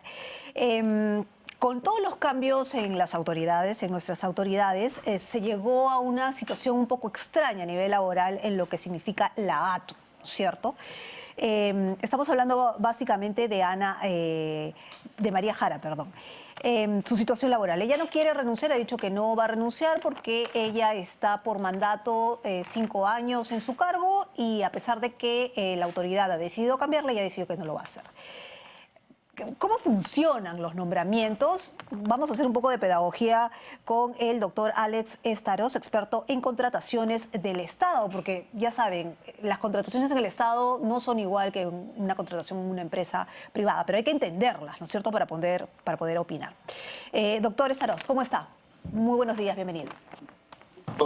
El que me permita saludarlos a su audiencia y tratar de orientar y esclarecer la relevancia de las actuaciones con probidad y corrección de las personas que asumen la administración pública. Así es, y de la manera más fácil para que todos entendamos, ¿no es cierto? Tenemos poco tiempo además. Doctor, cuéntenos un poco cómo funcionan las contrataciones del Estado en estos cargos importantes. En estos cargos importantes, como en el caso de las contrataciones, tienen diversas regulaciones en función a las normas que las crea o que las regula o que están dentro de las normas orgánicas del Estado, del Ejecutivo. Entonces, en el presente caso, si me permite ir a orientar, este caso del ATU, de la Autoridad Autónoma, es un caso que nace de una ley, la 30.900, la creación del ATU, y su reglamentación que lo establece esa ley aprobada por el Congreso de la República, que establece que la persona es una persona que ingresa por un cargo de confianza y la designan por un plazo determinado. Eso es lo primero, porque no es que ha participado una designación mediante un proceso de contratación o un proceso de evaluación y un proceso de elección. No hubo eso porque la ley que creó dijo ingresa por confianza y yo te propongo como Ministerio de Transportes y a su vez te refrendo como Ministro de Transporte con el presidente de turno. Ese era lo que establecía esa norma que aplicaba. Entonces, estamos frente a un hecho que una ley determinó ese procedimiento. Okay. Entonces, esa ley establecía algo importante, que todos nos sometemos a los marcos legales aplicables. ¿Ok? Eso es lo importante para poder ir entrando, porque ¿sabe qué es? Si nos quedamos solamente en el contexto del marco de cómo se nombra, claro, entonces tenemos que ver si es que ha habido una correcta corrección de un proceso y qué es lo que dice. Perfecto, perfecto. Yo en base a eso le voy preguntando. Por ejemplo, Ana Jara es designada, claro, María Jara es designada en el cargo porque es un puesto de confianza. Pero supongo, o sea, son 5 años, pero supongo que debe haber algunos candados, ¿no? Es decir, si te portas de determinada manera o no de determinada manera, te puedo sacar del cargo. ¿Eso existe en esa ley? A ver, lo que sucede, por eso que trato de explicar, la actual presidenta del ATU ha exteriorizado en todos los medios un cuento. El cuento del artículo 12, que tengo 6 causales para que me vaquen o me remuevan. Nada más. La primer ministra también ha dicho lo mismo. Lamentablemente no lo han revisado lo que expresamente dice el numeral 14.3 de esa misma reglamentación, que dice expresamente, que dice se aplicará a las causales de remoción del artículo 12, además la vulneración al Código de Ética y a la civil. Consecuentemente, no quiso leer y no quisieron verlo porque probablemente de manera acuciosa voy a demostrar hoy día a través de sus medios las irregularidades cometidas del gobierno de Vizcarra, las irregularidades cometidas de María Jara como ministra de Transportes y muchas historias que no se conocen. A ver, cuéntenos rapidito. El problema es que yo siempre digo, en las investigaciones que hago sobre temas de corrupción, pruebo, afirmo. Ok, pero vamos. Yo lo voy a demostrar. Vamos, enumere cuáles serían las irregularidades probadas. A ver. Aquí empezamos la historia. La historia que hoy día el Congreso deberá poner una investigación para que vean las verdades que llevan por delante otra finalidad. Vamos, doctor, porque no tenemos mucho tiempo. Vamos por delante, empezamos. El 25 de marzo, voy a solamente repetir porque tengo demasiada documentación probatoria. Vamos, doctor. ¿No es cierto? Que las voy a presentar al Congreso el día lunes. El presidente de la República, conforme a esta ley del acto, dice: el ministro de Transportes propondrá al presidente de la República la propuesta para que asuma la presidencia del acto. ¿Correcto? Artículo 12 de la ley. Muy bien, pero ¿qué es lo que sucede? El 25 de marzo, acá está, el 25 de marzo, la secretaria general, ante oficio 881, remite la firma del ministro de Transporte en ese momento, Trujillo, al presidente para proponer al señor Carlos Alberto Ugaz Montero. Y acá está su propuesta y no lo firma el Vizcarra, el expresidente. No lo aprueba, lo rechaza. Lo descartó para presidente de ATU, 25 de marzo. Muy bien, esa es la primera historia, que se está aprobado con los documentos probatorios. Segundo, la hoy presidente también fue rechazada por Vizcarra. Acá está.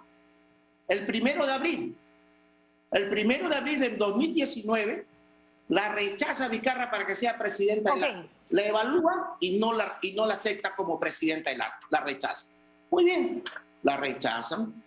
Posteriormente, el presidente agarra y dice: bueno, como tú eres mi estrategia especial para que manejes el ATU y te vamos a guardar el sitio y vamos a hacer una estrategia, te nombro ministra de Transportes. El 26 de abril, la nombra ministra de Transportes a la señora María Esperanza Jara. Muy bien, la nombra. Posteriormente a eso, el presidente de la República, con la propuesta nuevamente, y acá vengo yo a explicar algo importantísimo, María Jara, en su condición ya de ministra de Transportes, ¿no?, que había sustituido a su amigo, anterior ministro, muy bien, la nombra a los 8 miembros integrantes el día 19 de junio del 2019. Ella firma con señor Vizcarra como ministra y propone a sus 2 representantes, a su señor amigo Humberto Valenzuela Gómez, quien posteriormente, el día 15 de octubre del 2019, meses después, guarda el asiento, renuncia al cargo y motivadamente, sin justificar eso, para que ella asuma ese mismo día, en 1 hora, presidente de la, sin haber llevado proceso, sin haber sido evaluada.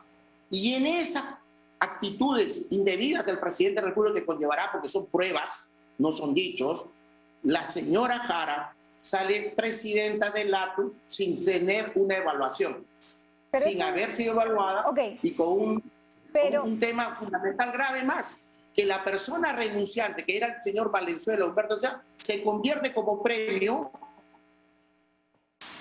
haber dado el asiento, director jurídico del ATU. Eso es probatorio. Ahora, ¿cuál es el delito? Ahora viene... No. Vamos por delante. Acá no estamos estableciendo delitos. Estamos estableciendo lo que dice el artículo 14.3. Por eso que es importante entender el caso. El caso es que lo que dicen las normas es lo que tenemos que someternos todos. Y las normas dicen, tú no puedes vulnerar el código de ética. Acá se vulneró el código de ética. Ya, ok, hasta ahí queda claro. Acá no dice que si comete delito o no. Ok, poco a poco. Sí. Usted lo que plantea es que se vulneró el código de ética, pero lo que plantea, y eso es para refutárselo, ¿no? Lo que plantea la señora Jara es que es un puesto de confianza. Es decir, el presidente o quien la nombre tiene todo el derecho de nombrarla porque es un puesto de confianza. A ver. El puesto de confianza es, quiero que lleguemos a entender las justificaciones de las irregularidades. El que sea de confianza y que la proponga la podría revocar, si es que no estaría regulado por un plazo determinado. Pero las reglas de juego las respetamos todos. El Congreso de la República, que no lo quieren respetar, los periodistas que tampoco lo entienden. Acá dice claramente, el 14.3, no dice lo que ella está alegando, el 12. El 12 son para los otros miembros del Consejo Directivo, para los 8 miembros. Por eso pero le para estoy la preguntando, presidenta doctor. especialmente dice, tú no vulneres el código de ética. Ok, doctor, pero por eso le estoy preguntando. Le estoy preguntando, ¿es un cargo de confianza o no? Es un cargo de confianza. Un cargo de confianza, sí es un cargo de confianza, como se lo he explicado del comienzo, pero que establece que ese cargo de confianza, para ser designada para ese periodo de los 5 años, tengo que tener un procedimiento, su designación. Para usted vulneró el procedimiento de ética, ese es uno. ¿Qué otro? Está aprobado. Ya, perfecto. También ha vulnerado la ley del servicio civil. Lo que dice el artículo 14.3, que hasta ahora la primer ministra tiene que corregir sus asesores, porque tienen que leer. Lo que yo digo, lea. Y lo que está expresado se tiene que cumplir. Nadie puede interpretar, porque el que interpreta es el juez. Ok, doctor, pero avancemos porque se nos va el tiempo. Entonces, usted plantea que es un tema de ética que no se ha cumplido en el tema de su nombramiento por tema de confianza, no se ha cumplido el tema de ética. Y la ley de servicio civil. Ya, y la ley de servicio civil, las dos. Las dos de que lleva adelante a la remoción y a la vacancia de la presidenta del ATU. Y ahora voy a demostrar otras pruebas importantísimas de la festinación del trámite. Pruebas. Lo importante es que hablemos pruebas que nos llevan a cuestionamiento. Ya, cuéntenos, Mire, esta es la historia, esta es la ruta que presentó la renuncia su amigo, después su subordinado, que hoy en día es, ¿no es cierto?, como gratitud de su renuncia para que ella asuma ese cargo. Entonces, sin procedimiento. Entonces, ¿qué dice acá, señores? Acá hay un oficio, él presenta su renuncia a las 6:45 de la noche. Y en Express, a las 7:49, acá está, la comunicación de la secretaria general se lo remite a la presencia del Consejo de Ministros para la promulgación el día 16 de la renuncia y nombramiento de la señora Jara. En consecuencia, esta es la prueba que estamos hablando, 6:45, casi una hora aproximadamente, y tramitaron, no lo evaluaron, no hay el documento, no existe en el MTC el documento con la propuesta de evaluación de el para sustituir a su amigo, que era el presidente del ATU. Entonces, y según este reporte oficial, establece y dice que a las 8 de la noche lo tenía asesoría jurídica para su pronunciamiento. ¿Cómo podría ser que si antes ya había pronunciado y remitido a la presidencia de ministros, posteriormente se emite el informe? ¿Y eso para usted, según la norma, qué implica? Se está acreditando que era simplemente una formalidad, no hubo un procedimiento, una irregularidad para su renuncia, que lo han obligado a renunciar, porque acepte su renuncia y después que ella asuma la presidencia del ATU y después lo pone de subordinado de ella. Irregularidad. Entonces, todo esto es un contubernio que tiene que ser investigado y establecerse su responsabilidad o no en crear vulneración al Código de Ética, su vulneración o no a la responsabilidad civil que establece la ley, que por esas causales tiene que ser removido. Ahora, además de estas situaciones, el por qué es necesario y delicado la situación y por qué tanta defensa, porque ¿qué está sucediendo? Lo que sucede que existe el tema de los procesos de contratación de las concesiones del Metro 2, del Metro 3, del Metro 4, del Metro 5, que están cuestionados, el Metro 2, con respecto a la intervención. Yo lo denuncié antes que sucediera. El Estado confirmó una concesión de la línea 2 por $3.900 millones aproximadamente, y finalmente el concesionario puso $1.200 millones de inversión. Doctor. Una cuestión que tenía que ser investigada. Ahora estamos llevando los mismos procesos con el ATU, con la autonomía y sin control.